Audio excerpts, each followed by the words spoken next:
Good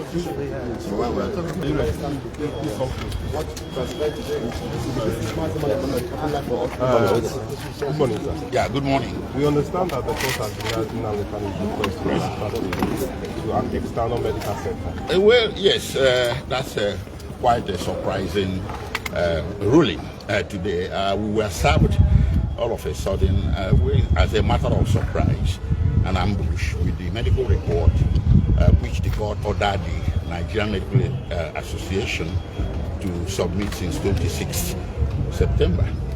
So that medical report that we were served is dated 10th October. And it was today that we were served in open court with it. So, well, you can say that the defense had no ample opportunity to react to it. It was more of an ambush. But nonetheless, the court had ordered further that Nnamdi Kanu be examined by the Nigerian Medical Association. That examination was never carried out, and the order was entered on 26th September and restated on 8th October. That part of the order was disobeyed. They never examined him. So the report is based on some informal meeting they held with Nnamdi Kanu as far back as 18th September at the DSS headquarters in Abuja. They were invited to do that by the DSS. The court and the DSS are not the same.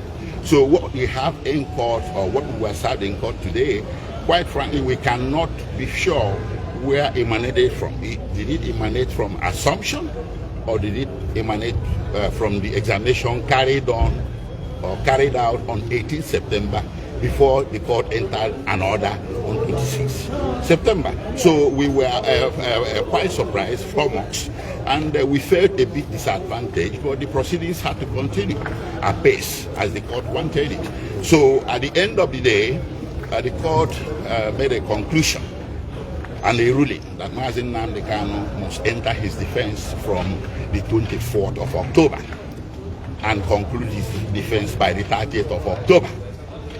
So basically, it's a 6-day trial window that we're looking at there.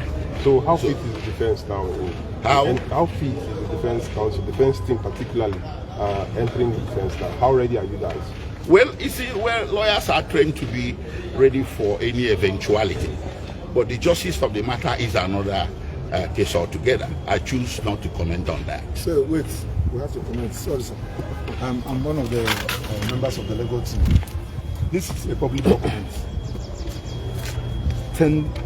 brought in by the medical council through the prosecution. So they serve us this thing today. And if you watch there, in this particular medical report, you can see all the ailments they say that Nnamdi Kanu is suffering from. And surprisingly, somebody that has all these particular issues, you now, in the last paragraph, to say that from your own distance, you can stand trial. Somebody that is passing through all these ailments. Having said that, too, go to make a consequential order. Say, please, go and examine him and report back to me. They never examine Nnamdi Kanu, only for them to come up with this report.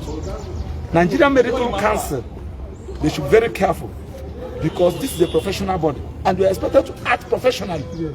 In your report, you are expected, I'm not a medical doctor, but I'm a practicing lawyer.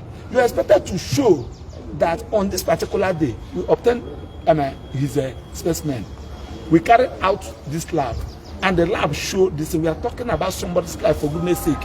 You cannot just enter into your office room and you open your system and start writing trash. And you want court to rely on it. And surprisingly, we are expected to take a date for us to go. And because when the court gave us an opportunity to respond, we are ought to have taken a date to confer from our clients. It was when Nnamdi Kanu said, what? We are the people that even gave Nnamdi Kanu this thing. When the court was about to sit, we are talking about somebody's life. Of course, as a matter of this thing, the Igbos are on trial. This is a war against the Igbos. Of course, you are here when the president ordered the police and the army to go and negotiate and have a discussion with the terrorists and the non-bandits in this town. With their arms. And somebody that is exercising his right as given to him by the Constitution, both local and international legislations, and you say that he should enter trial. Trial for what? What is it trial? What are you trying for? Do you have even jurisdiction? Does the court have jurisdiction to entertain this particular matter? Somebody that has been discharged by Court of Appeal.